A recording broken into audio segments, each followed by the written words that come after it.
Oh, Are we live? we're live and we're back on another exciting episode of Star Trek. No, Starfleet Boy. You don't even know Where what show we're on. where we have a casual and informal discussion about Star Trek. Star Trek: The As you Next can Generation see. has been our focus for over 120 episodes, Doctor. Many of which Wow. you have been on. I would say if we were doing a one of your tallies from the season recaps, you've had the lion's share of episodes on Starfleet Boy. So I thank Maybe. you. I thank you for your participation. Without you and the rest of the Starfleet Boy team, I'm not going to call anyone Starfleet Boy regulars anymore. As Sherlock Holmesian as that is, it sounds kind of weird. So the team, I think it's better to be a team. The team. All right. The team, yeah. We're a So, team now. which includes Trekker Prize, Trek on the Tube, Trekkie Rob, and the real Ketwalski, all of whom are very awesome and interesting people whose YouTube or Twitter feeds, YouTube channels or Twitter feeds, I would highly recommend following and being participants in. I'm honored to have them on. And then we also have Sima and Jamie, or Jamie and Sima. I do it back and forth all the time, who are some friends of mine that live in Montreal, and they come on a lot more regularly now with their perspectives, which are delightful. I highly recommend that. And then we have our one-offs, just like on Star Trek: The Next Generation. We were just talking about this on our season recap. So I think I like the way that Starfleet Boy parallels Star Trek: The Next Generation this season. It's very nice. And we've got our commentators on the Yes. discussions. Yes. We got some regulars down there. Bill Peck, thank you very much, and Christopher Collins, who I did see your Twitter. I've been traveling like a mad person. I'm just so bad, but I will respond to you. So you'll probably see this before you get my response on Twitter. I took notes, Doctor. I went back to taking handwritten notes because it's just so much easier. So there's about 4 pages of notes here in my notebook. One, two, three, Wow. 4.5 pages of notes Wow. in my new dedicated to Star Trek notebook here. Wow. So no doubt you will be doing the episode summary. I will be doing the episode summary. I'd be happy to. We have a really lengthy recap at the beginning of this episode of the previous episode, which does a much better job than I could of recapping Star Trek, the previous episode, Redemption Part 1. So in lieu of that, pause this audio recording or video and go to Netflix or find your DVD of Star Trek: The Next Generation Redemption Part 2 and watch the recap of episode 1. It's awesome. Do you remember the recap? I do remember the recap. It's so dramatic. It was such a great little editing piece, if you will. And I don't recall I don't remember the recap if there was one. There was for Best of Both Worlds Part 1, but this one was compelling and it kind of gets you back where you need to be if you've had a gap of time between the two episodes, which you did when it first aired. We had a whole summer. We had a whole summer to wait for Redemption Part 2. Well, it starts off very interesting. We see it starts right off with a battle. We see Worf is serving aboard his brother Kern's bird of prey, and there's I think it's established very quickly that they're fighting other Klingons who will represent the Duras family. So there's a full-on civil war going on because of the contest for Chancellor. So half of the Klingon Empire is siding with Galron, and the other half is with the Duras family. What's the son's name? I forget, but who, by the way, I don't think we talked about this, but Duras's sisters are the Duras sisters, right? And and the son is with one of the Duras sisters, right? So the Duras like have relations with his sister and produce this like Mordred, if you will. Oh, is that what it is? Is that what it is? No, Like, I think that I don't might be think what it is. so. I don't know, but that's what I got out of it because it doesn't make sense. Like, where did the child come from? Where's the father? Like, they The keep, father is no, wait. The father is Duras. and the mother is It's Beitor. somebody else. No, No, I'm pretty sure. no, All right. no, While I no, give the no, summary, will you research this no. and see what you come up Yes.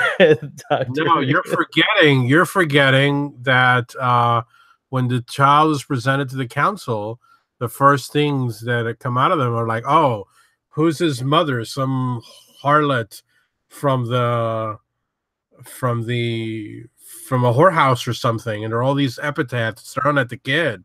Nobody thinks the Duras sister is the mother. No, Except me. only I just you. I'm the You're only. the only one.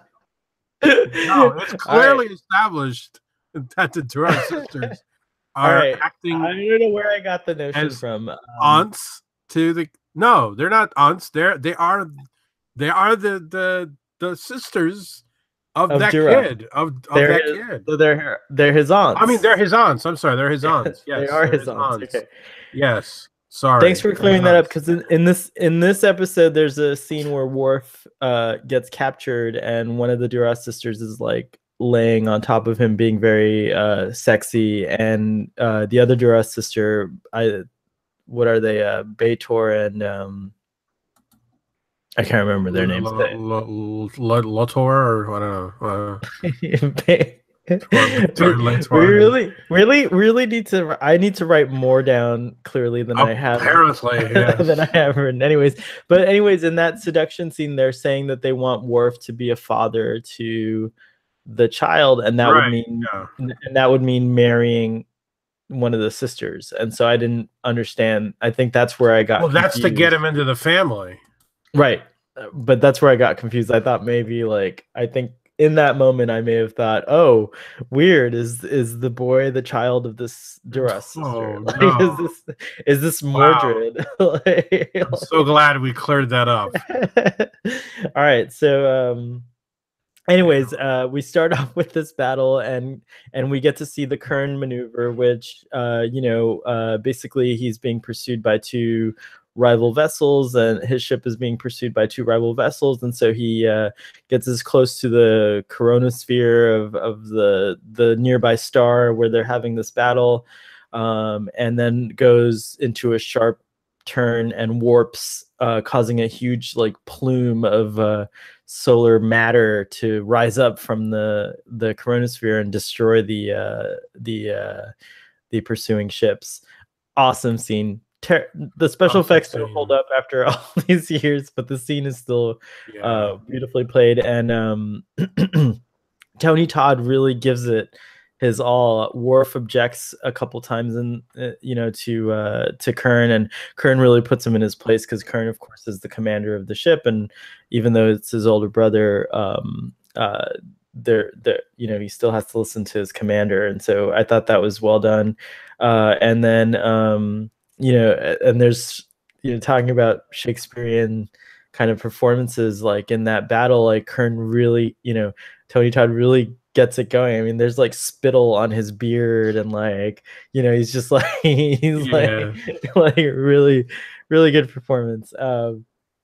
Anyways, and then we go, and after that battle, we switch to a much more serene and calm environment where we find Captain Picard at the nearest starbase, in an emergency meeting with two admirals, and he's trying to convince them that even though this is a Klingon internal affair, a civil war, not something necessarily that the Federation wants to get involved with and take sides on, that what they can do is prevent to even the odds and make it fair by stopping these supposed Romulan supply runs that are occurring to help the Duras family out.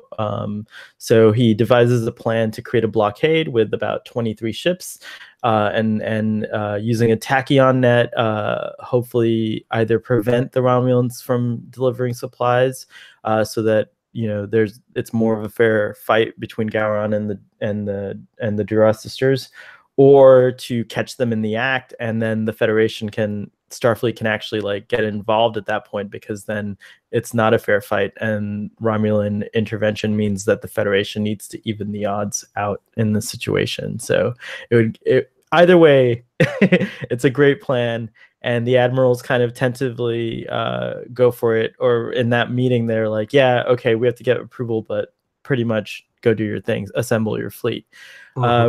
Really cool story here, where I think this is actually kind of cool, because it's the first time we actually see like a fleet being formed. I mean, we've had the fleet at Wolf 359, of course, and things like that, but here we see kind of the mechanics behind forming a fleet, and he gives all these assignments. He puts Riker on the Excalibur, and he doesn't initially assign Data a command post. Some of the ships are lacking some leadership, and then Data like kind of is like, "Hey, I'm qualified. What's the deal?" And Picard realizes immediately. He's like, "Of course you are," and without hesitation assigns him to the USS Sutherland.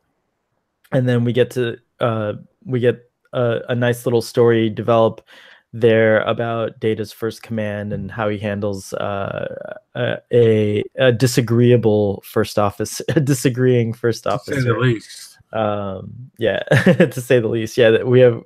I'm sure we can talk about that character a little throughout this episode. Meanwhile, it's plainly obvious that the Romulans are helping the Duras family, and we have Sila's character finally come onto the board, as it were. And when Picard sets up his blockade, she decides to kind of throw him off by revealing herself. And so we meet Sila, and we get this kind of story from her when she and Picard meet about what happened to Tasha. And I didn't go over this, but of course, Guinan comes in and explains to Picard that, hey, that is actually Tasha's daughter.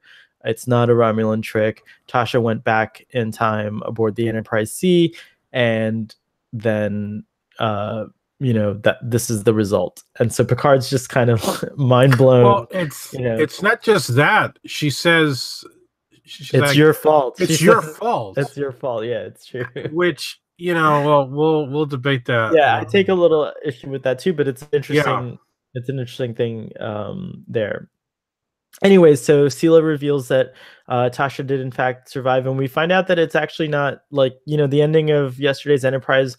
One is perhaps hopeful that she and Lieutenant Castillo end up having a happily ever after, or they die bravely in battle. But that happily ever after isn't the case at all. Tasha ends up being forced to couple with a Romulan. I forget, he's like a general or something like that, who says that if she doesn't become his consort of sorts, that he would kill the rest of her crew. So apparently there were survivors from the Enterprise C. Anyways, Tasha does do this. She actually has a daughter with him, but naturally she's probably trying to escape and get her crew off the planet. So Sila claims that one night she came to take Sila away, and like a good little Romulan, she did not succumb to this treachery, and was killed by her father and security forces. So yeah, big reveal there. Picard doesn't believe it though. I think we don't actually, as I recall, we don't actually get anything else about this, but it would have been neat in Unification, if we met Tasha, like old Tasha. That would have been an interesting little thing. But as I recall, that's not the case at all. We don't ever see Tasha, so we assume that this is the true story of her character. Which, by the way, I know you do a lot of research on the expanded universe. Is there a book set in that time, like dealing with the story of Tasha after the Enterprise C and the Battle of no. That's a good question. I'd be I'm not curious to know. sure.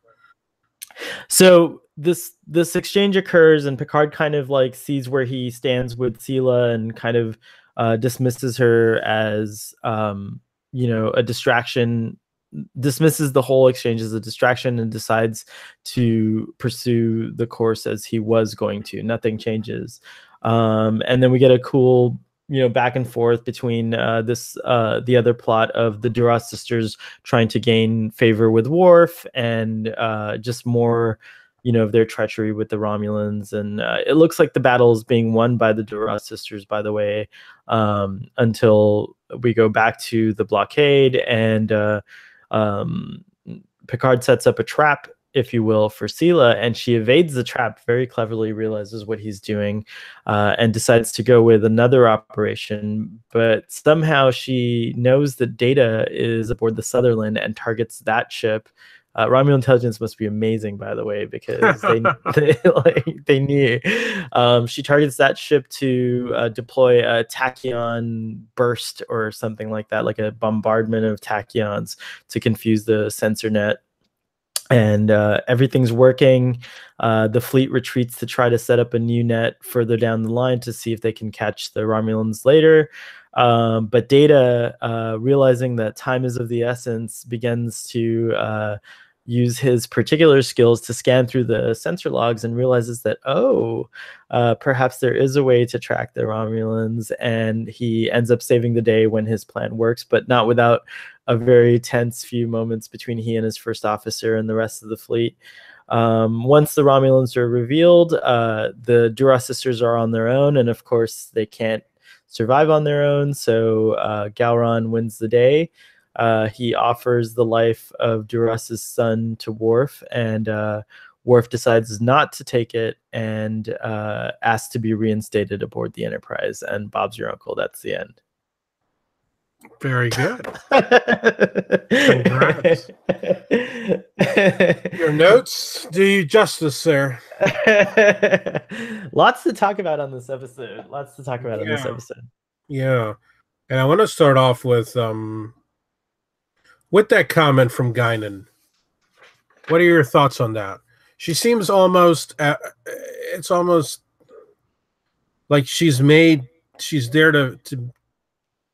to give Picard some guilt over something that I don't really see it as this. I mean, it's, I don't know. I still question those scenes. It's, well, I think what's weird about it is, again, and this, I think this plays to just the way episodic television of the time was, is that like it comes out of left field. She never talks about it, a whole season goes by, and we never see reference to Yesterday's Enterprise. And again, it's like one of those things where like it was a big deal. You would think that Guinan having a memory of this situation, at the end of Yesterday's Enterprise, if I recall correctly, she's sitting with Geordi and Tenford, and she's like, tell me more about Tasha, right? So one assumes that, one can fill in the gap that Guinan went on this journey of discovery about who Tasha was, and so on and so forth. But you would think that Guinan would have brought this to Picard's attention at some point, right? But no, instead what we do get is like this kind of like, sudden thing where I think it's okay for Guinan to accuse Picard of something, but I think she would have done it a lot earlier, like when recalling the events of Yesterday's Enterprise. Like I know that like crewmen keep logs just as much as the officers do, and so I can't imagine that like this wouldn't have come to Picard's attention before this instance. The Sela thing makes sense, and everything like that, but just Guinan's accusation just doesn't make sense, because I think she would be more inquisitive or like more forgiving, considering knowing that it was a tough choice for Picard to make in that timeline. I mean, like Guinan tells Tasha how she actually died, and Tasha asked Picard if she could have a better death. I mean, like, what do you say in that situation, So yeah, it doesn't seem fair that Guinan would accuse him or say that it's his fault. But Picard has no idea what the hell she's talking about. Like he's just kind of like, he seems completely like thrown off by this, and in the scene with Sela, he says it has been, like he says something to the extent of like, it has been speculated that what happened to Tasha is this. And that's when Sela confirms, yes, in fact, that is. But like at the end of that scene, Picard says, I don't believe anything you're saying. So, you know, what is that perspective? Like, where is Picard sitting on this? Like, it's a timeline that happened only to Guinan, as far as anyone's concerned. You know, I mean, like the events that occurred only happened to Guinan. Like once the Enterprise C went back through the anomaly, even though it altered their future, the events that occurred to create that didn't occur as far as the rest of the crew is concerned. So it's a weird place to be, and I think the show handles it really well, because we're talking about it from that perspective. But I don't know, it's a strange thing, and I don't think Picard believes it. I don't know if Picard believes Guinan 100%. I mean, it's obvious that, you know, whatever relationship Picard has with Guinan, it's to that level that if she comes in and says, I can't prove it to you, but this is what happened, Picard does take notice. And it's interesting because there's a mirror scene in yesterday's Enterprise where Guinan comes in and tells Picard, this is not the way things are supposed to be. And Picard's like, what are you talking about? Right. You know, because obviously from his point of view, this has been his entire life up until that moment. And Guinan's just coming in and saying, you know, this is not the way it's supposed to be. So that Picard probably had a lot more to distrust about what Guinan was saying than this Picard. And, hailing frequencies. and how do you call it? But it is odd that Guinan comes in kind of strong and says, you know, it's almost like accusing him that it's his fault that Sela exists. And then I think the episode kind of lets the situation, doesn't follow through on that, because really Guinan should have been at that meeting with Picard and Sela. Oh, that would have been a really interesting additional kind of layer, I think. Yeah, I actually agree. I would love to have seen that. I'm true. Not entirely sure. I mean, I know why it didn't happen, but it should have, and that is one of my issues. I'm going to surprise you with I'm going to give you my rating right now. Yeah, it does. I'm guessing. Okay, it's a 9. Wow. It's not a 10, and it is a 9 because I think each of the 3 stories that are showcased in this episode, each should have had its own episode. And instead, I think that each of the 3 stories suffer because they're jam-packed together, and they need more time to breathe. And I think the whole reveal of Sela as to who she is and how that impacts Picard, and like you said, what that means for, you know, just the temporal, you know, physics of it. Like how is even there at all? The episode just does not do anything to they just don't really don't address it as much as they should, and it's disappointing ultimately to me. I could totally see that, but I think that, like, I think again we must consider. I'll go with your 9 though. I'm not gonna debate you on it. But what I will say is that I think we just have to consider that television of the time just didn't allow for that kind of storytelling. Like it would have been. It was believed that audiences preferred. Well, first of all, mechanically they had to set it up as independently as possible, because in syndication it's a lot to ask for, like, you know, to put 2 episodes back to back. And that's how I remember seeing this episode in syndication, is a lot of times these 2-parters would be a special event on television. They would say, oh, we're gonna, you know, the little blurb in the TV guide would say, and this week is the best of both worlds, part 1 and 2, and that was unusual. It was like a real slow week where there are no sporting events on or anything like that. That you got these like, the marathons and things like that. But yeah, TV worked so differently back then, and I think you're right that sometimes these very interesting stories, looking back in retrospect, deserved more. And so I can't argue with you. I do agree that like there's so much condensed into this episode. I mean, I took 4.5 pages of notes, and I I don't think the summary adequately covered the shifts. You just have to watch the episode. There's so much in there. And then participate in this discussion with your questions below in the comment section below.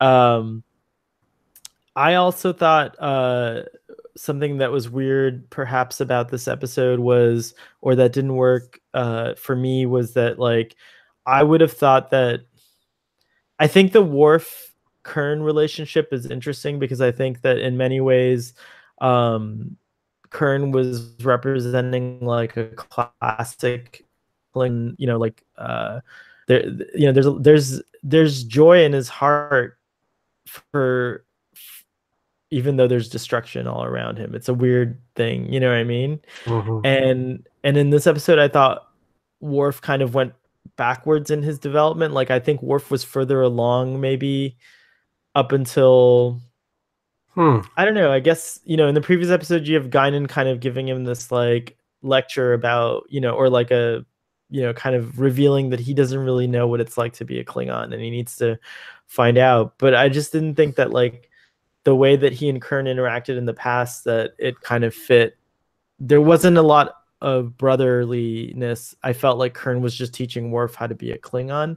And I would think that Kern would be accepting of Worf and how he is, if you will. And I can't believe that there are no other Klingons that are like Worf. Like, a Klingon that maybe like, would spare the life of an enemy, also. Like I just can't believe that Worf is so singular in his belief system, because it doesn't seem, like his personality is so crazy dramatically different. You know what I mean? Like he's thinking about repairing a ship before the battle, and Kern's telling him like that's not what a Klingon does. But I just can't believe that. Like I mean,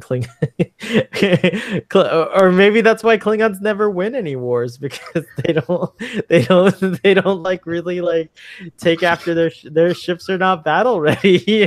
Like they're too busy having fun and drinking and than Wow. doing these things. I don't know.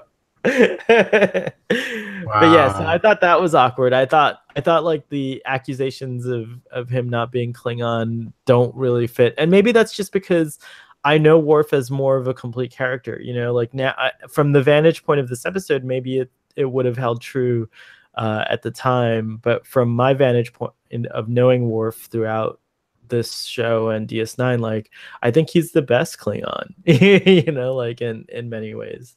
He's what Klingons perhaps should be. Those are all very valid insights, and you are right. There is sort of a stereotypical quality to the Klingons in this episode. It's just they just want to butt heads, and it's almost as if they don't care what side they're fighting on. They're all going to get together here and drink anyways. Right. They're fighting for the sake of fighting, and Well, which yeah, I think it's interesting that the capital city is neutral ground, and that like you can have battles all day long with another Klingon in a civil war, but once you're in the capital city, you can drink together and kind of exchange right. insults without it going too far. But that's an interesting aspect of Klingon culture that I liked that this episode revealed, because it would be nice if like humans kind of saw it that way, like or it'd be nice if humans didn't fight at all, but like Right. it's like those of us fighting amongst each other, maybe the fights they don't hold a lot of weight. And I think that's kind of like what was maybe strange too, is that like I think Worf kind of exemplifies these like ideas like to a human it's strange because we're like, well, what are you fighting for if you're having drinks at the end? But then I think of Right. then I think of stories like the Christmas truce and like real world examples of that kind of thing happening in spurts. And I think, yeah, I can understand that perspective as well. It's a very curious thing. It is, and to that example, of course, maybe that is the point that they're trying to make, is that there is such a disconnect from, because obviously in World War One there was such a disconnect between the military administration, the ones making the decisions, and the people fighting in the trenches, that you could have something like the Christmas truce. Whereas I don't think, the impression I get from the episode is that there isn't such a disconnect from the people making decisions to fight and the people fighting it. That is, so it remains a curious anomaly there, and I think it just goes to show that Worf is not at home, and is not completely at home. There's always there's always something bothering Worf wherever he's in, whether he's in the human world or the Klingon world, and But I think that maybe I think he makes his final decision in this episode. I think when he asked to be reinstated, the ending of this episode is really interesting because there's a lot of like gestural, symbolic things happening, and I loved it. I actually thought that was one of the best scenes in the episode, was when Duras does offer. I mean, Gowron offers the life of Duras's son, who I wrote down the character's name. It's isn't like it Tolan or something? Terebor, Or Toby? Joffrey. I think it's Joffrey. It might be Joffrey. Joffrey. Yeah, I think it's Joffrey. Anyways, I'm just gonna call him Joffrey from now on. So when Gowron offers the life of Joffrey to Worf, and Worf decides not to take it, I think there's something in that scene, and again, maybe I'm reading way too much into this, but like the way I read it this time watching it is that I think Gowron gives him a way out, because Kern's like, what the F, like kill him. His lineage, him living threatens the Klingon Empire, and threatens for this whole thing to happen all over again. And I think Worf makes what would be considered a very like Federation like, or maybe I don't want to say human, I'm going to say Federation like decision here, as opposed to a very Klingon decision when he spares the life of Duras' son. And then Kern picks up the knife. Gowron's like, well, if you're not going to do it, then Kern may as well. And then again, Worf stops him and says, no, you gave his life to me, so I'm choosing to spare it. And Gowron respects that, and kind of, I think, but there's like an unsaid thing of like a consequence of like, well, you're directly opposing your emperor, your chancellor's wishes here, so what to do with you next? And then Worf says to Picard, may I be reinstated? It's like, okay, good decision, get the hell out of my court, you know what I mean? Because Gowron can't afford to have a Worf on his court. Mm-hmm. Kern is a much better lieutenant. Is a better fit, and so I think everything is right at the end of this episode, and Worf does make the correct decision for both the Klingon Empire, but also for himself. And I like that. I really like that. And I think after this, you don't really see much more, as far as I can recall. There's not any more hesitation in Worf's like feeling where he belongs. I think he makes the Federation his home at that point. I think there's still some unease with Worf. There's tension implied in All Good Things. He's when he's Ambassador Worf, it seems like he hasn't been in touch with his old crewmates in a while, and there might be a little bit of bitterness. So you're right there, but I don't know if it's but even in Deep Space Nine, I still think there's a little unease.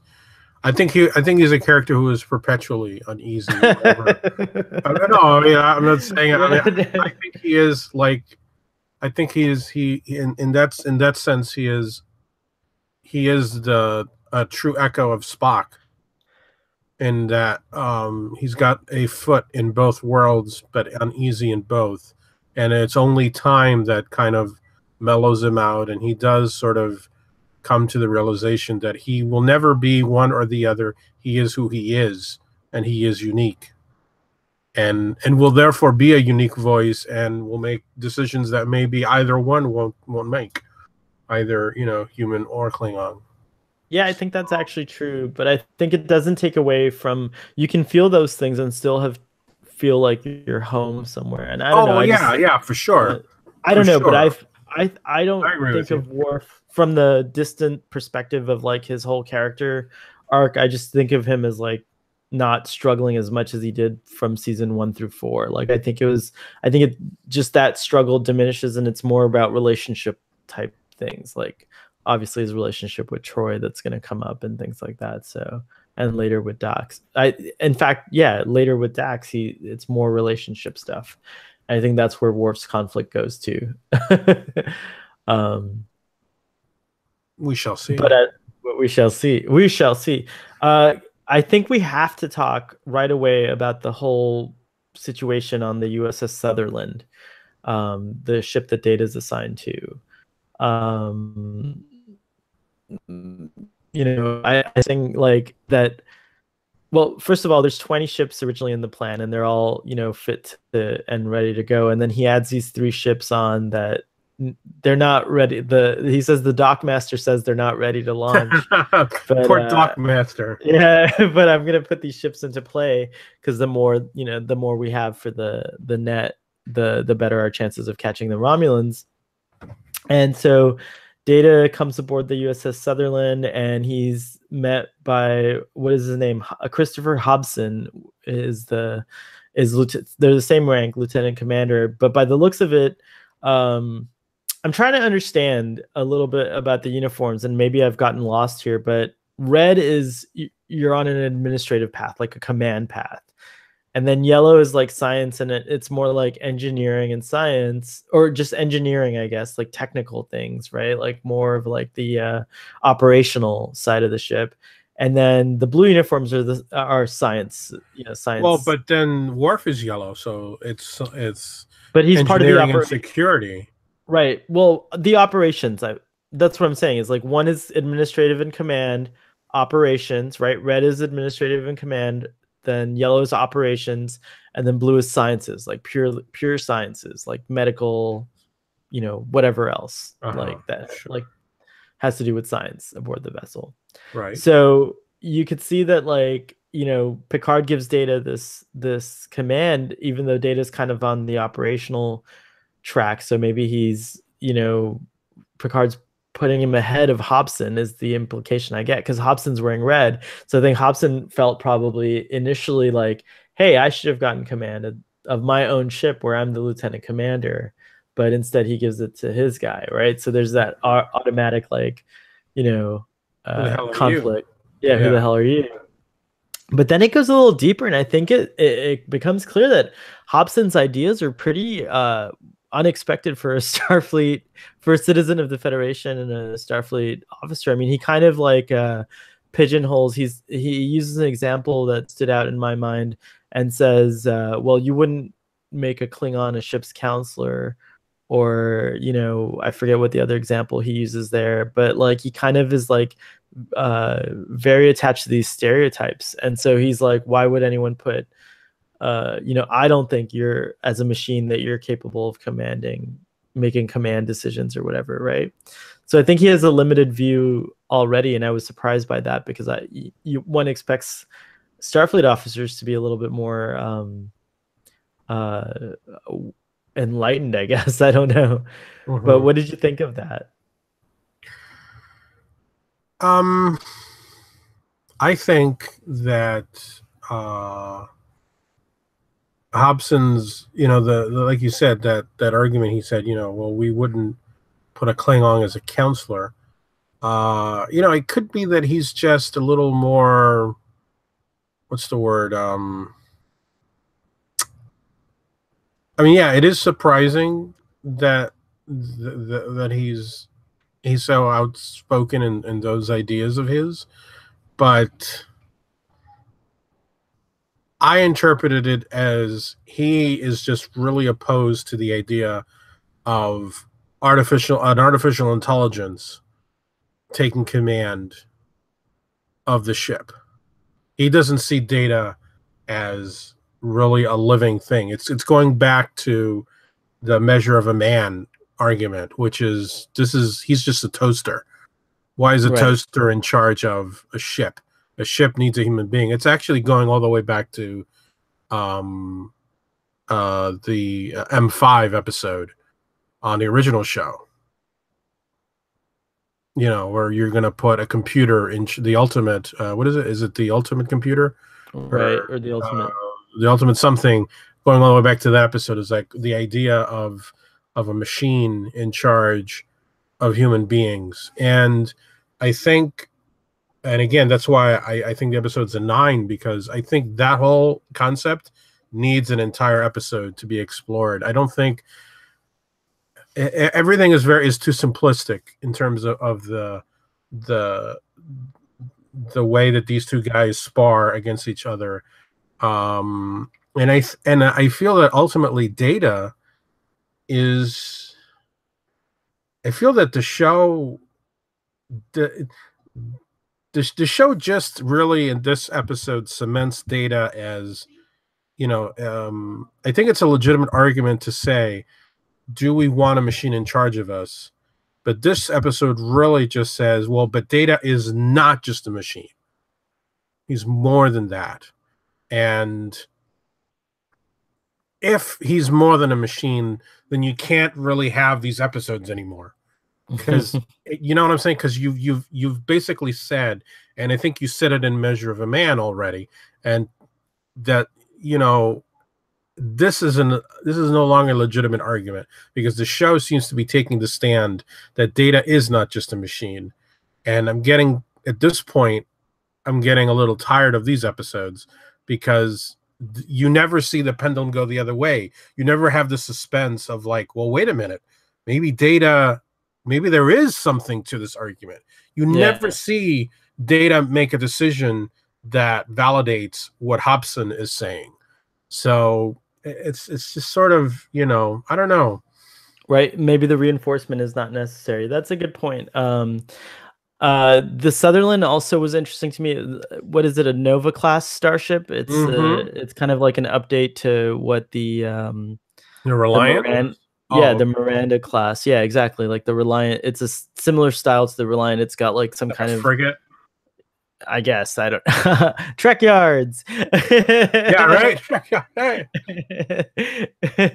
I'm 100% sure there's an episode on Trek yards that deals with this, probably with the Nova class and the Miranda class and their similarities. But what I did notice is that like I in my mind, because of its configuration, I thought that the Nova class, the saucer section, was at least the same size as the Enterprise D saucer section, right? But the bridge on this ship was like really tiny and kind of weird looking. Like, like I didn't think it was like befitting. No elegance to it at all. No elegance to it at all. No. Where's the wood? I don't like I thought all the new class starships had wood and wood paneling, and it's only for the galaxy. I mean, in some ways, it kind of, I mean, obviously on a smaller scale, resembled Voyager, in that I never really thought the Voyager bridge was right for me. I don't know. It just seemed too squat. I don't know. It didn't have that round quality that the Enterprise bridges have in the original show and in the Next Generation. It was just kind of, it was made for like this widescreen TV, it's just, everything is just kind of like that, and I feel like this was very boxy. The Enterprise D is like so unique in all of Star Trek, I have to say, because there's nothing like it since. Like in terms of the interior, and just specifically the bridge of the Enterprise D is just so unique among Star Trek, and I think that like for some reason they went backwards to this smaller more submarine-like look. And I don't know if it was just because like people really hated the the Enterprise D bridge. I mean, like I have to say, like No, well, they but I just have don't to. have the money for. They don't have the money for it.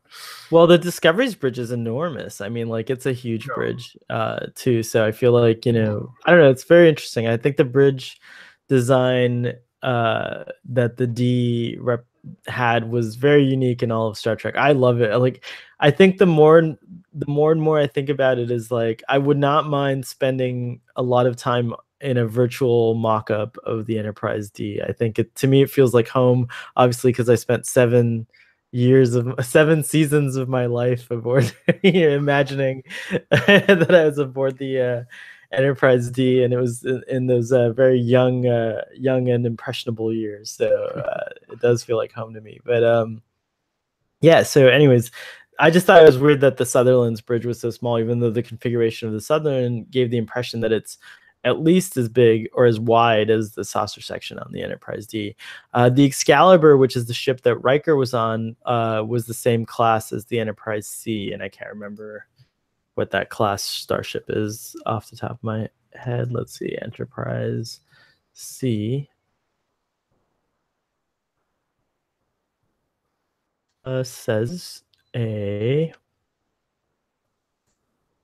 ambassador class starships. So I think the Excalibur was also an ambassador class starship.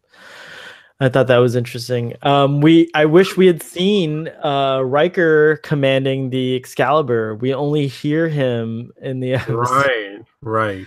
And another so, disappointment. Yeah. Yeah. So obviously, it's pretty clear that maybe budget didn't allow for for that. Question: Nice, yeah. Could we have been seeing the battle bridge of the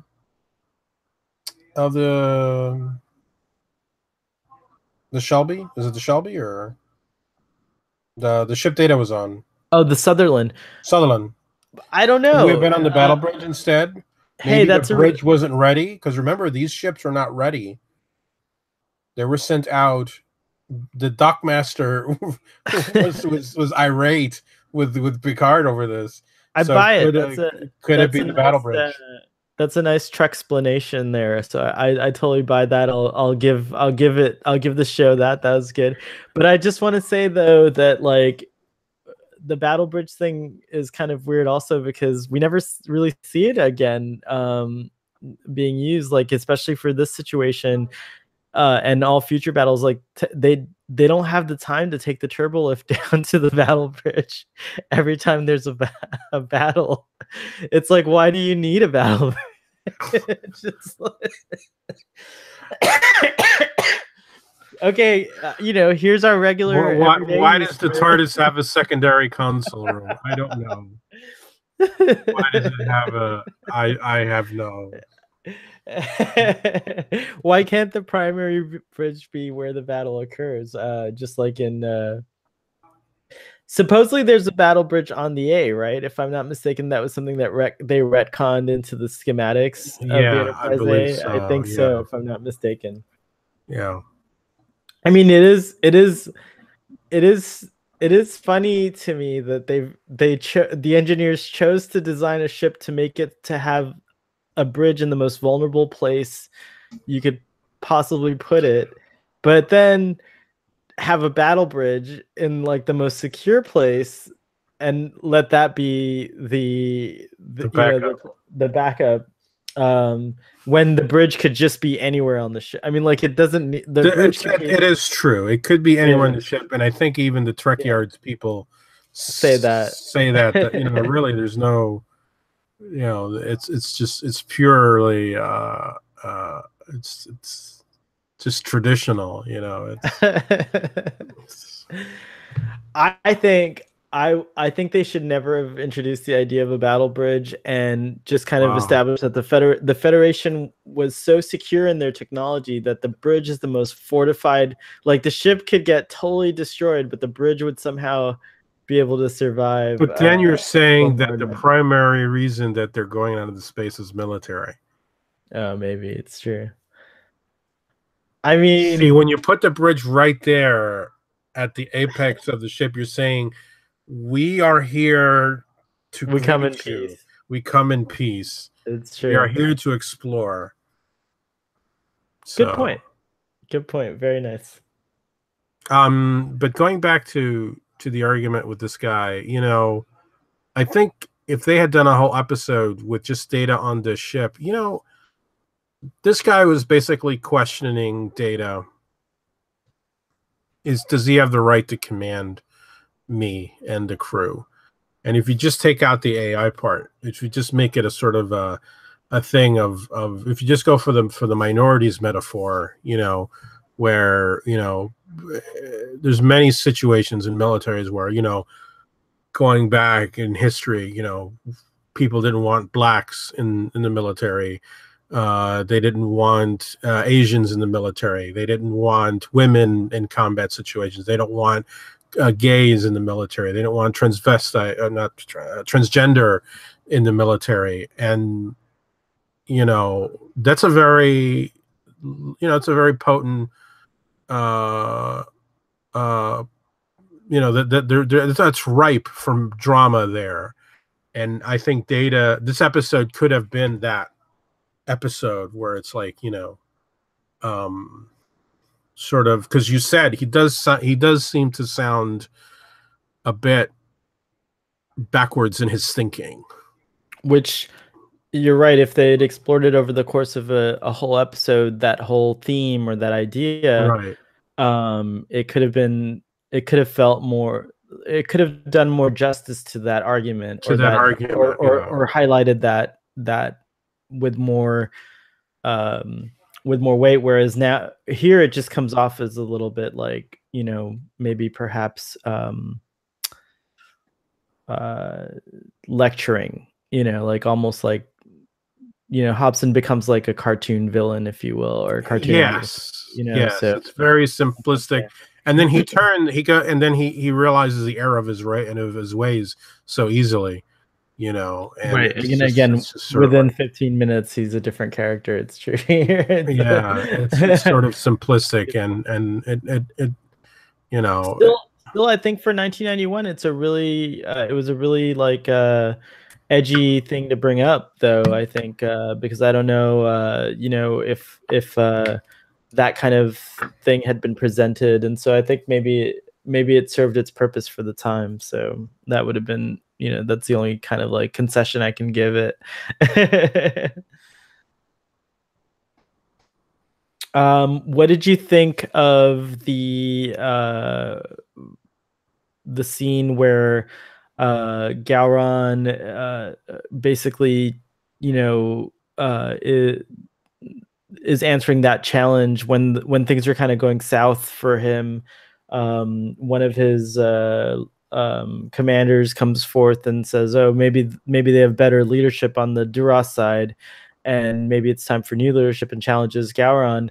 In that scene, I thought Worf was just a little too extra with his protestations about, we have a war to fight, and like, I can't believe that like Worf, having killed Duras in the manner that he did, again here it seemed out of character for him to object to Gowron meeting this same challenge. What did you think of that? That is a valid point. You're right. You're absolutely right. Perhaps it could be that, when you're amongst I didn't mean to interrupt you, but Worf has been sitting there so gallantly this whole time. Yes. This figure is him in the costume that you saw as he was going down, that hallway sequence, in the beginning with the coat and everything, with not the coat, the robes. But yeah, I think maybe the only thing I could say to that point is that sometimes when you're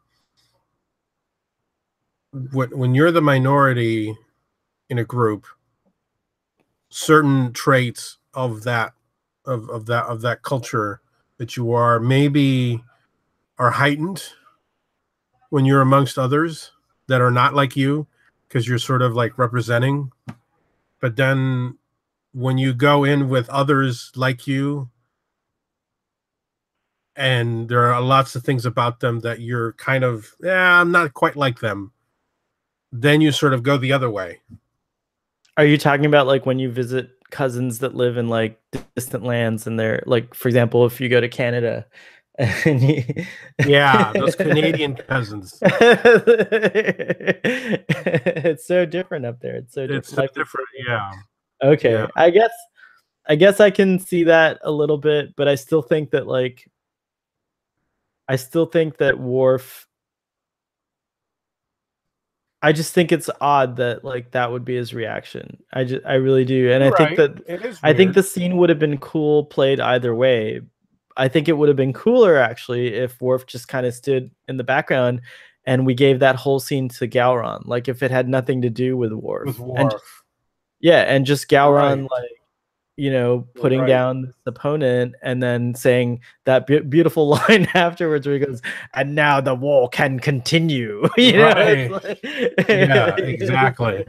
Exactly. Well, but you know so, what? I think it eliminates ultimately.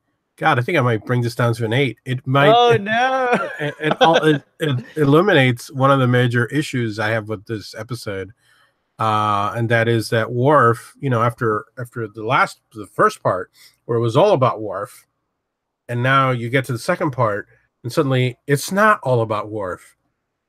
There's a lot of competing storylines here, and Worf is diminished, and it's kind of interesting to think that they give him that great hero's send off in the episode prior, and you get to this episode, and really he's not very heroic at all. I mean, he gets to punch a Romulan at the end, but he really doesn't do much other than Right. complain. I think it's because your modern sensibilities would probably, with that, like what you said, sort of, I guess, is like, had this been a show done today, it would have been half a season of Worf off on, you know, At least the episode.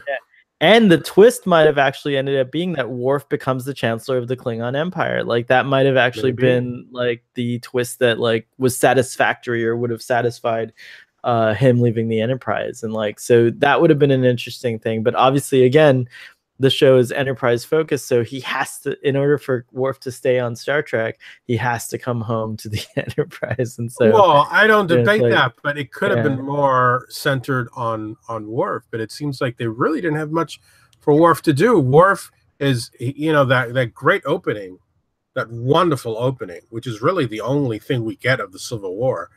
It's the only battle we get. Yeah, right. It's Kern. It's Kern's moment.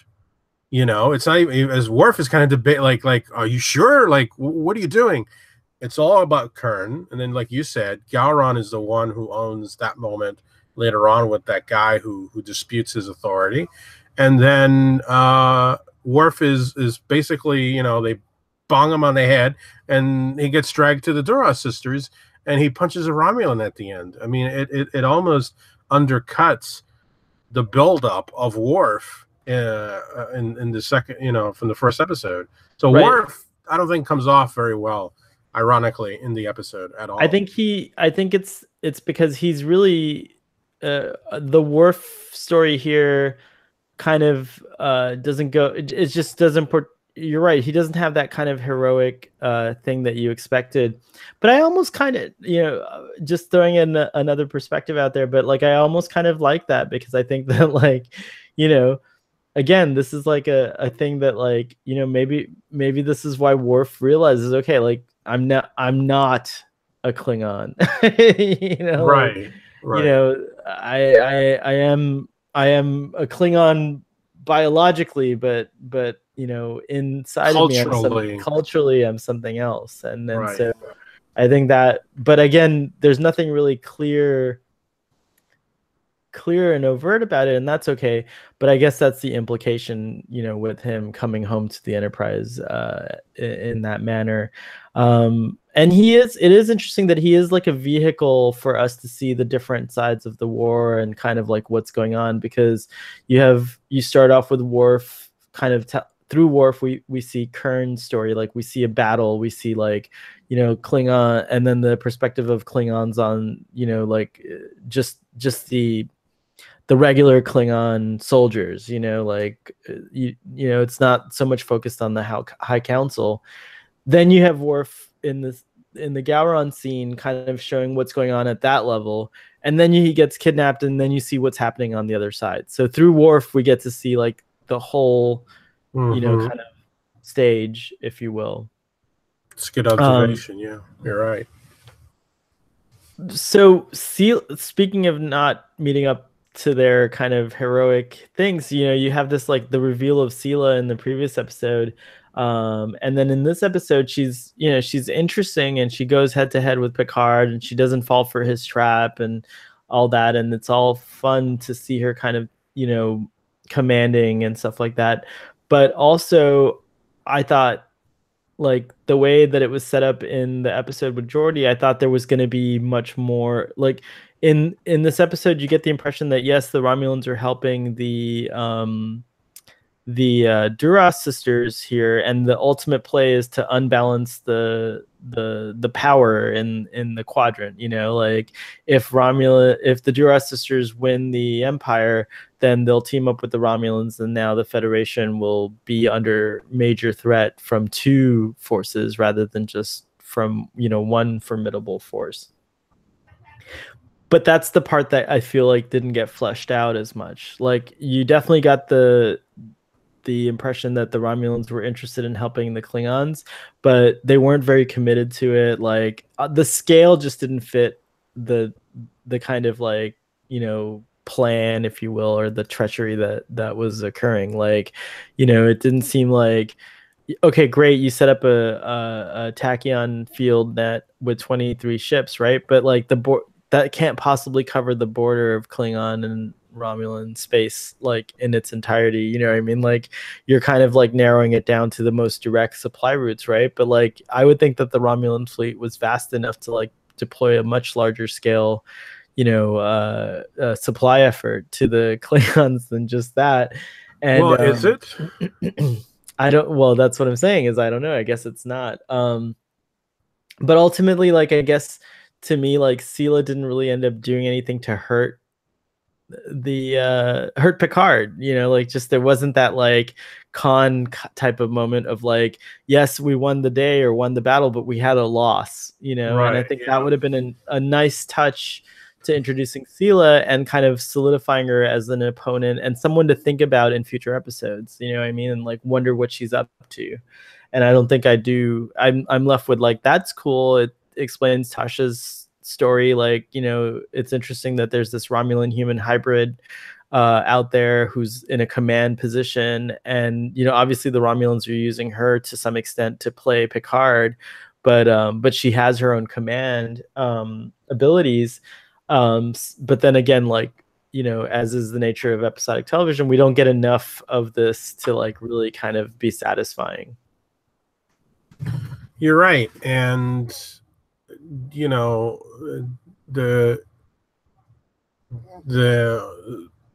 what I've been saying about the Romulans is that, there's a lot of promise. There's a lot. It's very promising, but ultimately it doesn't fulfill what it could have been in terms of being the major villain of Next Generation, or even one, among many, or even a second tier villain. Sela, there was a lot of potential with that character, and this second part didn't, with the exception of the scene where she confronts Picard. There's really nothing else to her, really. It just doesn't. There needed to be more there. This episode really could have been split into three. We could have had a second part of Redemption. We could have had Redemption 2. And what I would have done is I would probably have done a episode, and instead of picking up right away with the Klingons, maybe I would have picked up with just Data on the ship. And then that could have been the season opener. And then the second episode of the season could have been the Klingon and the Sealith stuff going on, and then there would have been more room for both of those, because those two plots are really intertwined. You could have had Data on the ship as kind of like a day in the life in the war, you know, but then you resolve the war in the next episode, Right. and you know, which really is no different than the way this previous season started, where you had Best of Both Worlds 2, and then you had an epilogue with family. Right. You know, you could have But done instead, the same thing. we do get an awesome episode next, though, which is the Darmok episode.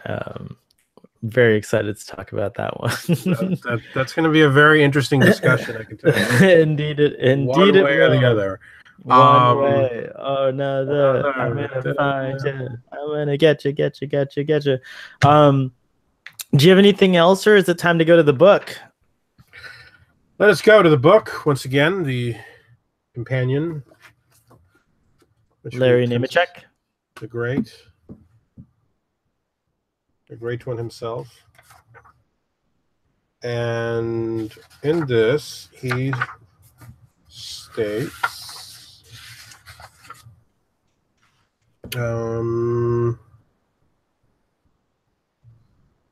apparently he writes that he had initially thought of using the saga of the Klingon Empire and Worf as third season cliffhanger, but the Borg, so it was meant to be in the third season. Fascinating. But the Borg epic began to take shape at that time, and he shelved the Klingon idea for a year.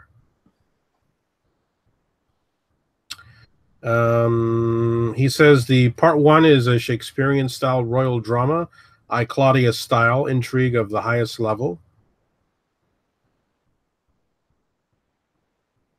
And he says it is fitting that David Crosby was chosen to direct this episode, in which Sela is revealed to be Tasha's daughter. He, after all, directed Yesterday's Enterprise, in which Tasha was sent back in time. That's cool.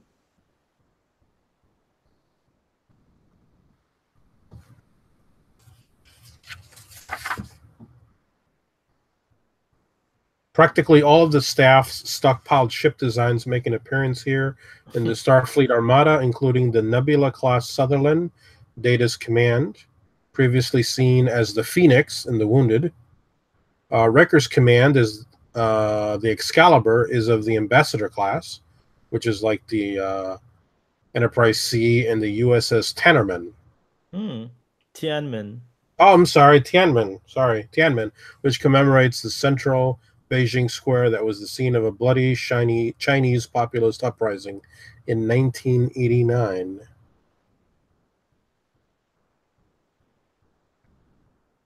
That's cool. I remember the mention of the Tianmen in this episode. Yeah. That's pretty much it. Is that it? Yeah, that's pretty much it.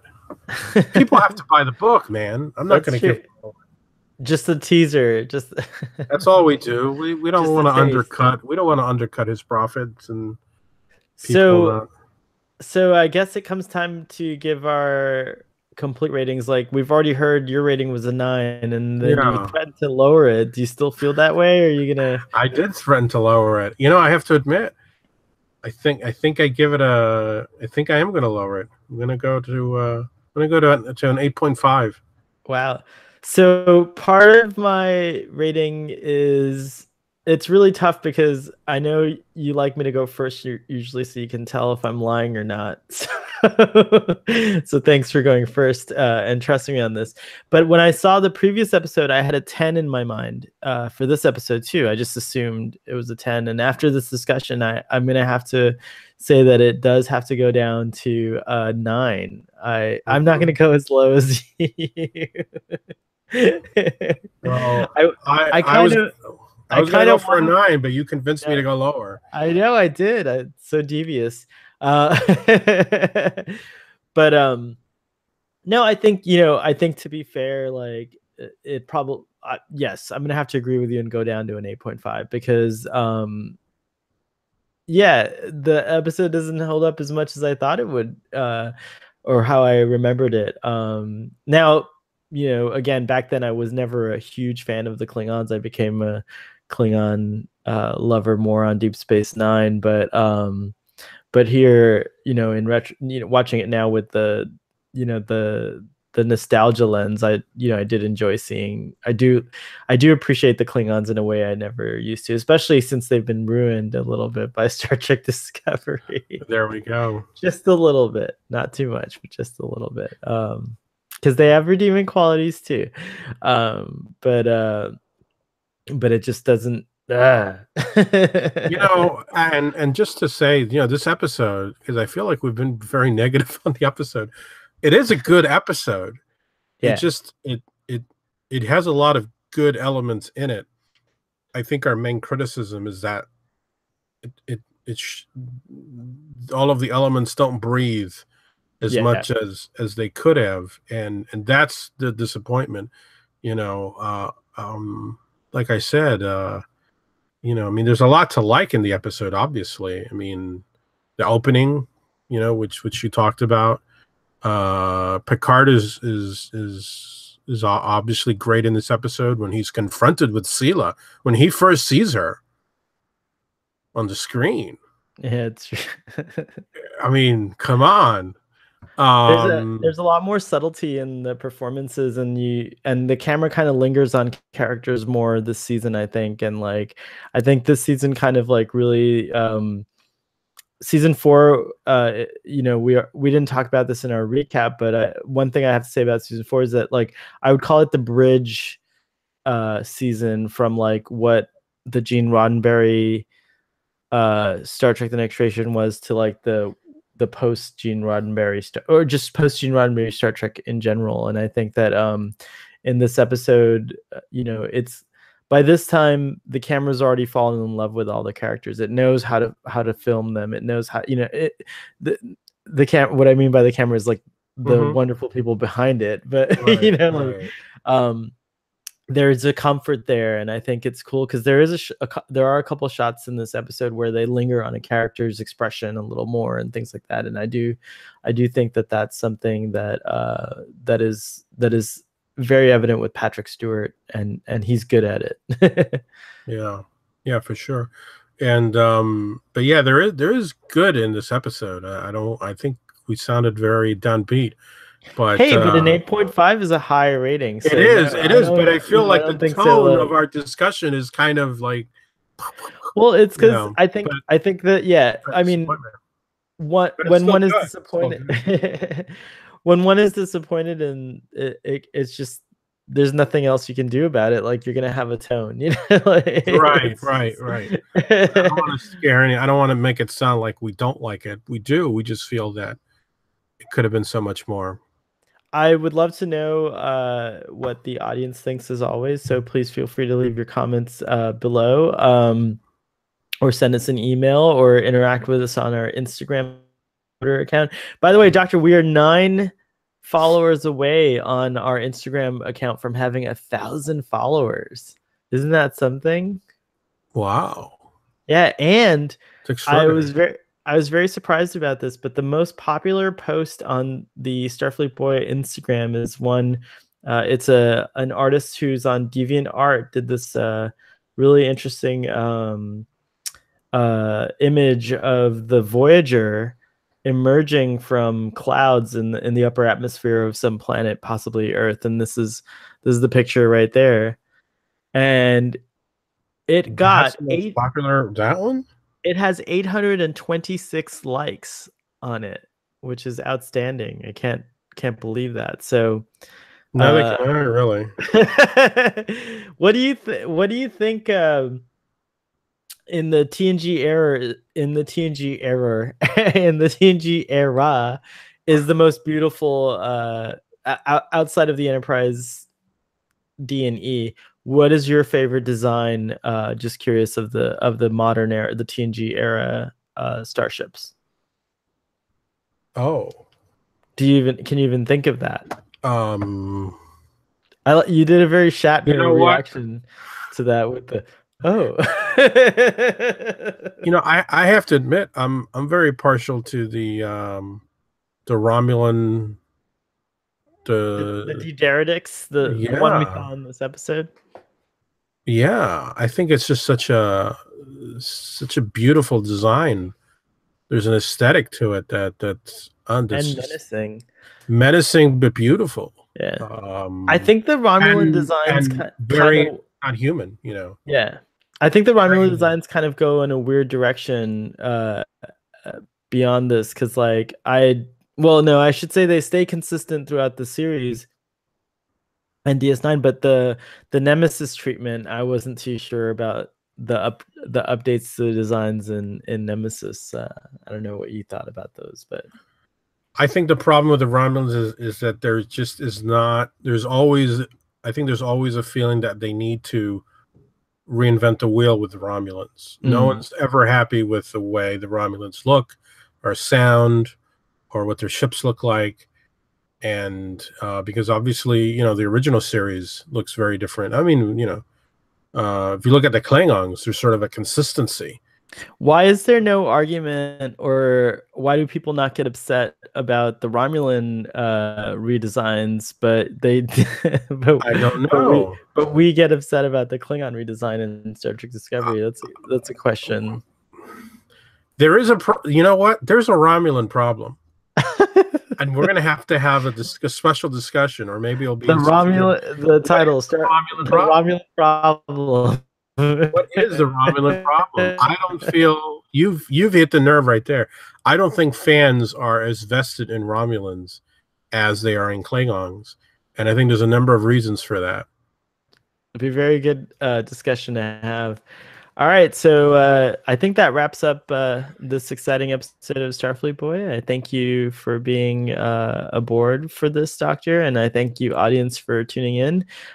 Please feel free to comment, rate, subscribe, all those things. Share the love. Tell people about it. Join in. And I'd love to have you on the show if you want to be on the show. So please feel free to write to us to let us know you'd like to. All right. Cheerio, and live long and prosper, and we'll see you next time.